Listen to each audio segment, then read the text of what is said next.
첫 번째는 두산 로보틱스고요. 두 번째로는 한솔 아이원스입니다. 두산 로보틱스는 수급은 좋은데 잘 오르지가 않는다라고 해주셨고, 한솔 아이원스는 수익권인데 전망이 어떤지 물어봐 주셨어요. 두 종목 한번 여쭤봅니다. 일단 두산 로보틱스 최근 들어서 한 달간의 수급 내용을 보면 외국인들과 기관의 매수세가 굉장히 이제 좋게 잘 나오고 있었고, 이런 구간에서 이제 횡보하던 구간이었죠. 이 구간에서 이제 좀 매수가 강하게 들어오면서 지금 주가도 이렇게 좀 올려놓은 그런 상황인데, 지금 이전에 이 트렌드가 하락으로 밀릴 때보다는 기술적으로는 나쁘지 않은 모습이에요. 다만 이제 앞에 이 정고점의 매물대, 이런 구간의 매물대를 이제 어떻게 소화를 하느냐, 이게 이제 하나의 관건이고요. 제 생각에는 이 매물대 소화가 바로 이렇게 일어나기는 어렵다. 그래서 요번에 보시면 지금 121선, 이평선 위로, 그러니까 이평선 저항이 이제 위에는 없단 말이죠.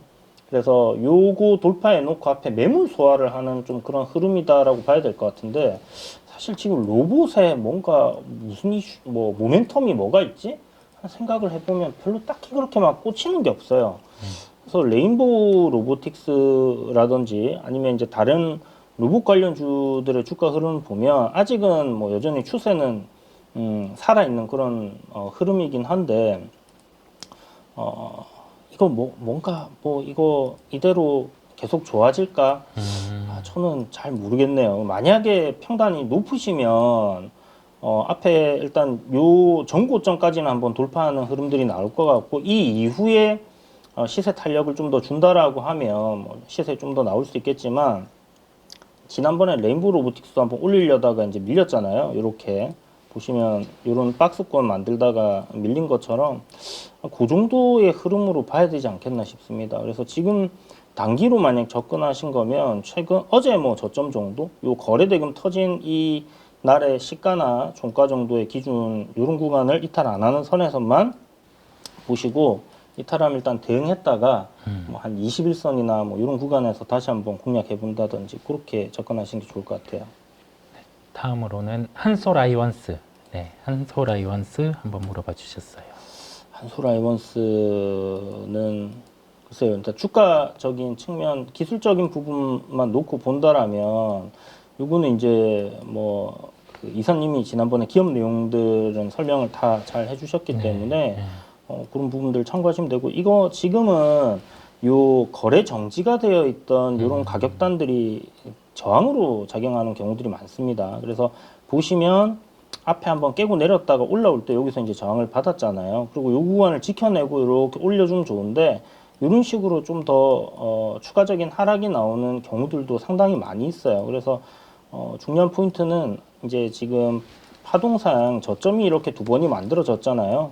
그러면 이런 구간들을 이탈하지 않고 돌려내는가, 그게 이제 관건입니다. 단기적으로는 지금 보시는 것처럼 5일선을 지금 기준으로 해서 약간 올랐다 내렸다 하면서 이렇게 지금 밀리고 있는 그런 단기 하락 트렌드잖아요. 이 트렌드를 위로 이제 돌려낸다라면 긍정적으로 볼 수 있겠죠. 지금 전체적인 큰 흐름에서는 추세는 상승으로 여전히 유지가 되고 있는 그런 상황이니까, 요게 이제 어디서 돌릴 수 있느냐, 요게 하나의 관건일 것 같아요. 지금 지금 뭔가 이거 이제 방향 돌립니다, 딱 이렇게 정확하게 찍어서 말씀드리기는 어려운데, 일단은 보시는 것처럼 요 분봉상 보면 어떤 저항을 만들어 놨던, 그리고 여기가 지지 라인이었던 지지 저항 자리에서 오늘 반등이 나왔거든요. 오늘인가 어젠가 오늘 반등이 나왔네요. 어제 지지 받고. 그러니까 요 12,500원짜리 요 구간 지켜낸다면, 아까 말씀드렸던 것처럼 단기적인 어떤 요 트렌드, 요거 벗겨낼 가능성은 지금 좀 있지 않나 생각됩니다. 내일 아침에 요거 뚫어내면 좀 방향 위로 다시 한번 잡아주지 않겠나 싶어요. 근데 모멘텀이 사실 강한 게 이게 2차 전지 관련된 부분인가요? 이쪽이 반도체 쪽. 반도체 쪽인가요? 반도체 소재 부품 요쪽요. 예. 그 소재 부품. 반도체 쪽 소재 부품 하니까 이게 2차 전지 사업도 진출을 한다라는 네네. 얘기가 있었구나. 이제 그런 부분들까지 해서 보시고요. 지금 반도체 섹터 나쁘지 않으니까 어떤 실적적인 부분에서는 괜찮더라고요. 그러면 뭐 주가도 저기서 돌려준다라고 했을 때는 추가적인 상승 흐름이 한번 나와주지 않겠나. 그리고 우리가 신규 상장했을 때 보면 상장한 첫날의 시가, 네. 그 다음에 뭐 종가, 저가 이런 것들 굉장히 중요하거든요. 요것도 보면 거래 정지되어 있다가 이제 이제 다시 거래가 풀리면서 거래 대금이 크게 터졌잖아요. 그러면 요날 그 시가가 14,000원 부근인데 이런 구간이 이제 저항이 돼요. 그러면 보시는 것처럼 앞단에 올라올 때 여기서 이제 저항받고 밀린 거 보이시죠? 이렇게. 그럼 요번에 올라올 때는 여기를 이제 돌파하게 되면 시세가 좀 강하게 치고 올라갈 수 있는 그런 기술적인 포인트는 있다. 이렇게 생각하시고 보시면 될 것 같습니다. 네, 딱 핵심을 짚어서 기술적인 측면까지 대입해서 말씀을 해 주셨습니다. 종목으로는 오늘은 좀 최대한 많이 보려고 할게요. 종목을 많이 보려고 하고 올려주신 순서대로 최대한 한번 보겠습니다. 두산 로보틱스 이어서 우리 한솔 아이원스 그 다음에 방금 종목까지 한번 같이 말씀을 해 주셨어요. 다음으로는 기아 자동차 물어봐 주셨어요. 자동차. 현대차는 저는 우선은 보유에 대한 말씀을 드렸었고요. 반 정도 이익 실현이 어쩔지 현대차를 물어봐 주셨고, 그 다음에 기아까지 연결해서 한번 볼게요. 기아 같은 경우는 오늘 신고가를 뚫었는데 이쯤에서 수익을 챙겨야 될지 아니면 목표가를 15만 원 보고 좀 더 들고 가도 될지 물어봐 주셨어요. 이게 매도 시점 가늠하기가 너무 어렵다고. 예. 평균 단가는 76,000원대, 비중은 좀 적다고 해주셨어요. 기아가 7만 원의 네. 평단이시면 그냥 안 팔아야죠. 지금 팔면 7만 원에 다시 못 삽니다. 그죠? 뭐 물론 그렇게 생각하면 안 되겠지만 제가 봤을 때 신고가를 가고 있는 이 흐름 자체가 너무 좋아요. 이거 굳이 파실 필요 없지 싶습니다. 저는 자동차 섹터 작년부터 이게 엄청 크게 뭐 갈 수 있지 않겠나. 예전에 차화정했던 그 시대처럼 한번 자동차 섹터들이 크게 갈 거다 이런 얘기를 많이 드렸었는데 그 흐름이 이제 좀 만들어지고 있는 구간이거든요. 올해 들어서면서. 그러면 이걸 지금 뭐 신고가 돌파했으니까 여기서 팔아야지 보다는 좀 더 이 추세대로 끌고 가시면 좋을 것 같습니다. 그래서 목표 주가를 사실 뭐 적정 주가 우리가 이렇게 얘기하면 웃기겠지만 뭐 GM이라든지 글로벌 완성 자동차들 대비해서도 좀 저평가되어 있거든요. 대부분 자동차 섹터들은 좀 저평가되어 있는 부분이 있긴 하지만 그래도 저는 좀 더 보셨으면 좋겠어요. 한 15만 원 얘기하셨는데 그 정도까지는 들고 가보시는 게 좋지 않을까 싶습니다. 기아는 조금 더 들고 갈 수 있다라는 말씀을 해주셨어요. 네, 현대차도 신고가까지 그냥 한번 끌고 가보시고요. 네. 역사적인 신고가. 네. 역사적인 신고가 특히 또 강조를 해주셨습니다. 다음으로는 시장 한번 볼까요? 시장은 0.87%, 0.27% 우리가 처음에 시작할 때랑 비슷하게 좀 흘러가는 모습이고요.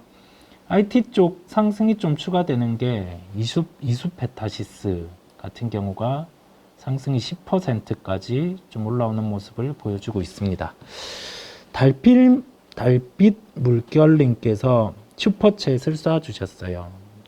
이오테크닉스 보유 관점에서 감사하다고. 근데 지노믹트리가 마이너스 16%라고 해주셨거든요. 잘 모르고 흘려들은 말에 매수를 했다고. 대응을 어떻게 할지 한번 지노믹트리를 물어봐 주셨습니다. 자, 일단 지노믹트리 저도 오늘 뭐 이게 지인들 연락, 야 이게 수익이었는데 다시 다 이틀 만에 다 밀렸다, 3일 만에 다 밀렸다 이 얘기를 하시는 분이 계시던데 지노믹트리를 매수를 하는 근거는 물론 이거를 타이밍적으로 잘 사서 잘 팔고 또 잘 사서 잘 팔고 하면 좋지만 이거는 굉장히 기술적으로 쉽지 않은 그 매매잖아요. 근데 이 종목은 매매를 저는 안 하시는 게 좋다 생각이 들어요. 물론 뭐 여러분들이 고점 매도 잘하고 저점 매수가 잘 되시면 하셔도 되는데 그게 안 되시니까 이제 물어보시는 거잖아요. 내리면 무조건 사두면 되는 종목이다 이 생각을 하거든요. 이유는 뭐 한 세 가지 정도로 들어보면 일단 여기 얼리텍이라고 방광암 진단키트 지금 미국에서 보험 코드 받았습니다. 그리고 그거 이제 사업을 하고 있는데 아직 FDA 승인이 올해 말이나 내년 초쯤 될 거예요. 그러면 거의 확정적으로 나온다 보시면 돼요. 왜냐하면 민감도라는 게 있는데 우리가 이 방광암을 검사할 때 내시경을 넣어서 이렇게 검사를 해요. 그 내시경으로 이렇게 이제 뭐 물론 마취를 하겠지. 근데 깨고 나면 아플 거 아니에요. 어쨌든 그 요도로 넣어가지고 내시경으로 이렇게 검사를 하는데 불편하지 않습니까? 시간도 오래 걸리고 마취도 해야 되고 이거는 소변을 보면 방광암인지 아닌지가 나와요. 그러면 정확도가 높아야 되지 않습니까? 민감도가 93인가 98인가 그렇거든요. 굉장히 높습니다. 그리고 중요한 포인트는 뭐냐면 경쟁업체가 없어요. 네. 그리고 미국 시장이 뭐 언론마다 조금 차이가 있긴 한데 3조짜리다, 4조짜리다 이 얘기가 있습니다. 미국 시장만. 그러면 경쟁업체가 없다는 건 뭐예요? 여러분들 같으면 소변으로 방광암인지 아닌지 검사할 수 있어요. 아니면 내시경으로 해야 돼요. 두 가지 측면에서 뭘 할래라고 물어보면 당연히 소변이 낫겠죠. 비용도 뭐 마취해야 돼, 뭐 이렇게 있는 것보다는 더 저렴하게 들 거고. 그래서 혁신 기술로 지금 들어가 있기 때문에 LDT라는 어떤 그 프로그램을 통해서 이미 사업을 진행을 하고 있고, FDA 승인은 뭐 올해 말이나 내년 좀 나올 건데, 요게 이제 떨어지게 되면 실질적으로 매출이 굉장히 크게 증가할 가능성이 높습니다. 그 3조짜리라는 시장이 언론에서 나온 건데, 만약 그게 현실이다라고 하면, 그 방광암이 미국 암 5대 질병 중에 하나거든요. 현실이다 하면 회사 지금 매출 추이 한번 봐봐요. 별도로 보면 연에 30억도 못 벌거든요. 물론 미국 자회사에서 버는 걸 배당을 받아서 이런 부분들이 있지만 어차피 연결된다라고 했을 때는 이 회사가 지금 상장돼 있는 회사로는 수혜를 받을 거 아닙니까? 그죠? 그러면 지금 시가총액 5천억입니다. 매출이 3조를 일으킨다. 근데 진단키트 우리 코로나 때 보셨잖아요. 기업들. 영업이익률. 네네. 최소 30%에서 50% 이렇게 나올 텐데 미니멈으로 잡고 20%만 나온다 칩시다. 영업이익이 5천억, 6천억이 터질 수 있어요. 그러면 이 시가총액이 지금 5천억짜리가 싸냐 안 사냐 요거를 생각해야 되거든요. 그래서 지금 어떤 뭐 이슈 모멘텀 잠깐 나와가지고 뭐 올랐다가 요 저항 자리에서 밀리는데 이거를 저는 기회로 봐야 되지 않을까 싶습니다. 그렇다면 올라갈 때 사지 마세요, 제발. 이런 거는 그냥 버텨야 되거든요. 버틸려면 자기 평단이 좋아야 돼요. 그러니까 저가에 최대한 분할로 천천히 모아간다 생각하고 진짜 적금 들듯이 내릴 때 매달 얼마씩 사놓고 그리고 기다리면 경쟁업체가 없잖아요. 수익을 줄 수밖에 없지 않을까요? 뭐 물론 뭐 FDA 승인이 안 난다 문제가 되겠지만 지금까지 임상 3상까지에 나온 결과들을 봤을 때는 안 날 이유가 없지 않나. 대체제가 없기 때문에. 그렇다면 저는 뭐 이거는 그냥 존버해야 되는 어떻게 보면 공짜입니다. 이거는 이런 거는. 그래서 저는 뭐 강력 매수 관점으로 봐야 되는 종목이고 다만 급등할 때 어떤 이슈가 터져서 급등할 때 따라붙어서 사지 마세요. 그건 여러분들이 이제 매매가 잘 하시는 분들이 그 추격 매수 해갖고 뭐 높게 사서 비싸게 판다. 요거 되는 분들 하시고요. 이거는 저는 시가총액 뭐 1조는 그냥 넘어갈 거라고 생각해요. 뭐 10조도 가능하지 않겠나. 나중에 시간이 한참 지나갖고 얼마나 지날지는 모르겠지만 코스닥 시총 1위 하는 종목이 되어 있을 수도 있습니다. 네. 이건 뭐 내피셜이지만. SKC 한번 볼게요. SKC 전고점까지 왔는데 계속 보유하는 게 좋을지 전망을 부탁드린다고 말씀해 주셨습니다.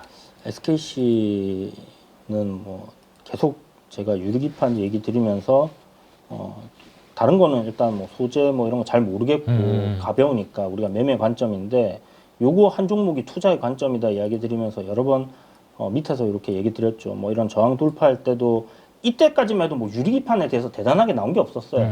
그러다가 여기 돌파하고 올라갈 때 유리기판에 대해서 쫙 이슈가 터져줬고 내려올 때 이런 지지받고 이렇게 다시 돌렸지 않습니까? 그리고 52주 신고가 지금 들어가 있는 상황이고요. 회사 기업 지금 나오고 있는 실적 생각하면 아 비싸다. 그 다음에 뭐 여러분들 많이 들어보셨을 겁니다. 그 유리기판 2년 뒤에나 상용화되고 이런 얘기들 방송에서 엄청 많이 들었을 거예요. 그래서 더 가는 겁니다. 그래서 더 가는 겁니다. 이게 사람들이 너도 나도 다 좋습니다 하면 그때가 고점일 가능성이 높아요. 예, 지금은 항상 주가는 어떤 미래 기대감 어떤 좋아질 수 있는 그런 부분들 선반영 하잖아요. 지난번에도 말씀드렸지만 유리기판이 좀 뭔가 먼 미래 테마처럼 생각하는 분들이 많은데 SKC는 코앞에 다가와 있는 기업이잖아요. 2분기, 3분기에 양산이 들어간단 말이에요. 양산이. 그러면 테스트는 이미 끝났어요. 그걸 이거 된다 안 된다 얘기할 필요가 없는 거죠.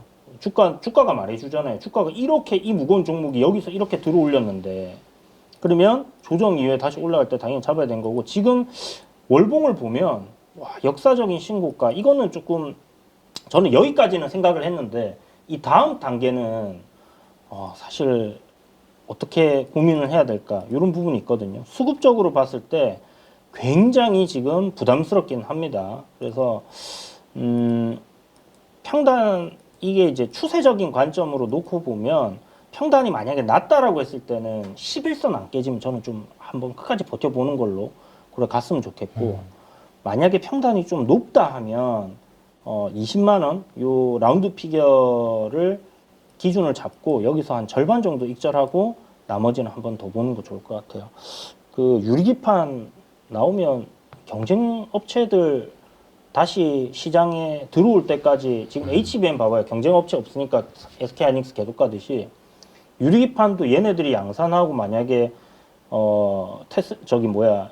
엔비디아나 이런 데서 칩 메이커들이 도입을 하잖아요. 그러면 경쟁 업체들이 양산 들어가는데 2026년입니다. 2년이나 갭이 있어요. 그 사이에 얼마나 꿀을 빨겠습니까? 그죠? 물론 실적은 차후에 올라오는 거고 한미반도체 뭐 실적이 잘 나와서 처음부터 신고가 가면서 올라갔나요? 아니잖아요.